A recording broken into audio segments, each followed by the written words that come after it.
Hey, this is just a car addict. Today I figured we'll do a little walk around video and talk a bit about the Charger, except this time it's not this Charger, it's this one.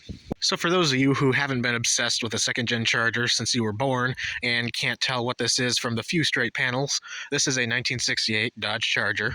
You can kind of tell by the way it is from certain angles. So over this past Memorial Day weekend, a couple friends and I went out to Mr. Backyard Alaskan's place, and we drug this mint example of a second-gen Charger out of the woods of Alaska.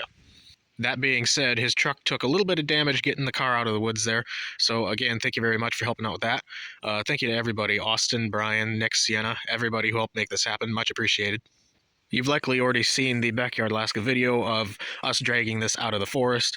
I have a couple more clips I'll put in here, as well as some of just a weekend at Austin's shenanigans.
Should we move that tire?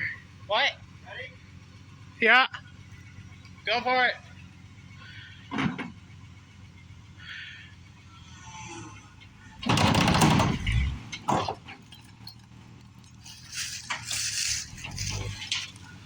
There's some shit. Oh my god.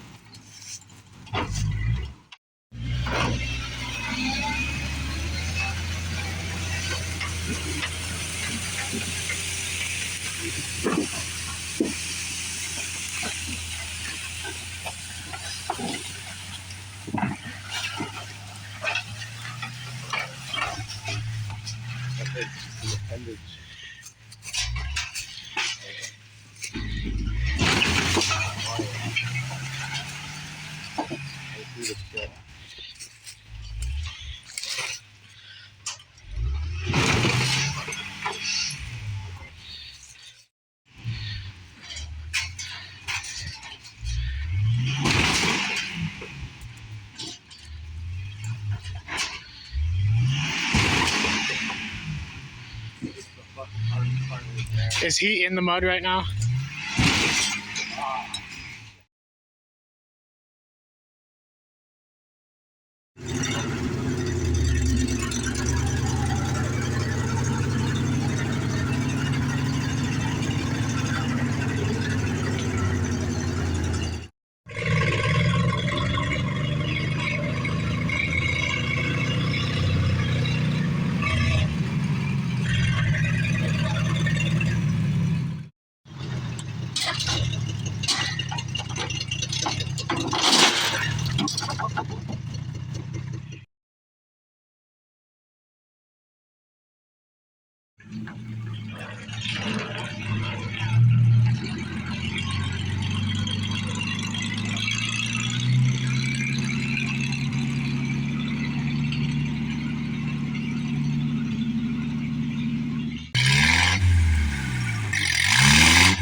Anyway, I saw his video came out last night at some time, and I figured I should throw something out. I've kind of just been sitting on it, letting it soak in, because again, this is like the dream car of mine, the car I have to own before I die. And that's for many reasons, because these are in pop culture everywhere at this point. You know, Dukes of Hazzard, Fast and Furious, Bullet, just everything. What really got me, though, was back in 2012 or 2013 when Roadkill originally built the General Mayhem. that was just the icing on top right there. Ever since I saw that one episode, it's just been the goal in life to own one of these pieces of shit. So if, unlike me, you're sane and wondering why we went to the effort of dragging this out of the woods, well, okay, there's a lot of usable parts here, surprisingly. So the whole tail panel, pretty decent. Both bumpers, pretty decent. Front and rear valance, pretty decent.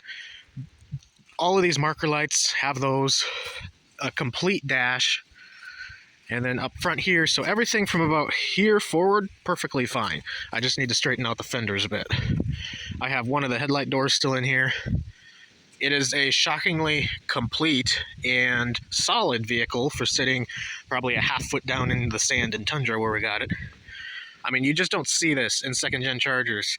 And I know because I've been trying to get one for 20 years. There's no rot. There's damage from it being run over by a bulldozer, but there is no rot in the body. You can see the trunk pan is relatively decent, except right up front there. That's where water was just collecting. Not much you can do about that. So a lot of people would say this is too far gone.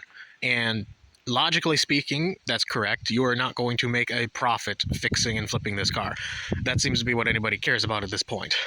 I'm not concerned about the roof structure being crushed in. We're going to get another one later this year, and all of its parts will kind of make this look like a car again.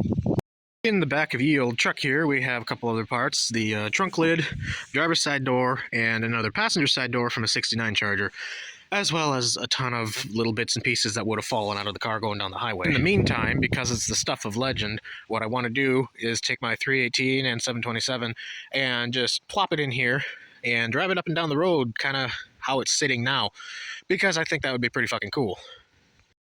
I mean, at that point, you pretty much own the title of having the worst running and driving 68 Charger in the world, which is kind of neat. Here's a better look at the dash. One thing I have never understood is why they went with such large buttons. It looks kind of like a fucking speak and spell in here. This beauty has 86,000 miles on the odometer, and I kind of believe that. I don't think it actually had time to accumulate enough to roll over pre-crushed period. So Brian over at Dirt Road Derelicts has named this the Sasquatch. So I guess that's what we're going to go with. This is the official introduction of Project Sasquatch. If you happen to be in the state of Alaska and you have crappy parts for a second-gen Charger, please hit me up because I will need, pretty much everything. This is the good side of the car if you haven't been able to tell. It would be super neat to get some sort of partnership with a sheet metal company for this, but we're not going to do things the proper way, so I kind of doubt they will want to have their name attached to any of it. Anyway, that's about what we've been up to. A couple weeks ago, Mr. Backyard Alaskan was in town, and we did get the 38 pretty much running. I'll put a little video clip in there now. The 80-year-old 6-volt starter decided to die after being cranked off 12 volts for, hour and a half. I have no idea why, so that's what's holding us up right now.